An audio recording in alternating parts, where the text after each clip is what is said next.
அதை நேற்றுக்கு புதுக்கோட்டை பத்திரிகையாளர் சந்திப்பில் சொல்லியிருக்கிறேன். அது எல்லா பத்திரிகையுமே நீங்கள் அதை ரிப்போர்ட் பண்ணியிருக்கீங்க. இல்லை, டிவிகே என்பது இந்திய தேர்தல் ஆணையம் முதலில் தமிழக வாழ்வுரிமை கட்சி, அதனுடைய சுருக்கம் டிவிகே என்கிற ஆங்கில சுருக்கெழுத்தோடு இந்திய தேர்தல் ஆணையத்தில் பதிவு செய்தது நான் தான். ஆனால் இதற்காக இந்திய தேர்தல் ஆணையத்தில் நான் முறையாக டிவிகே என்றால் தமிழக வாழ்வுரிமை கட்சி தான், இப்போது விஜய் தலைமையிலானவர்களும் டிவிகே என்று குறிப்பிடுகிறார்கள், தேர்தல் ஆணையம் இதில் யார் உண்மையிலும் டிவிகே என்கிற இந்த ஆங்கில சொற்றொடரை பயன்படுத்திக் கொள்வது என்பதை முடிவெடுத்து அறிவிக்க வேண்டும் என்று நான் கடிதம் அனுப்பினேன். அதற்கு இதுவரையிலும் இருந்து தேர்தல் ஆணையத்திடமிருந்து எந்த பதிலும் வரவில்லை.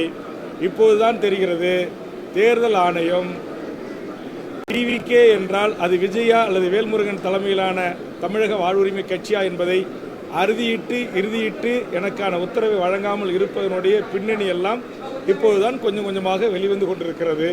இன்னும் பல செய்திகள் வர இருப்பதாக எனக்கு செய்திகள் வந்து கொண்டிருக்கிறது. ஆதலால் முழுமையாக விஜய் உண்மையிலேயே இந்த மண்ணுக்கும் மக்களுக்குமான ஒரு மாற்று அரசியலை தருவதற்காக வருகின்றிருக்கிறார்களா அல்லது மற்றவர்களால் வரவைக்கப்பட்டு இருக்கிறார்களா என்பதை குறித்து முழுவதும் உங்களை போன்ற மூத்த பத்திரிகை ஊடக நண்பர்களின் செய்திகளை எல்லாம் ஆய்ந்து அறிந்து அதற்கு பிறகு இதை குறித்து நான் உங்களுக்கு பதிலளிக்கிறேன்.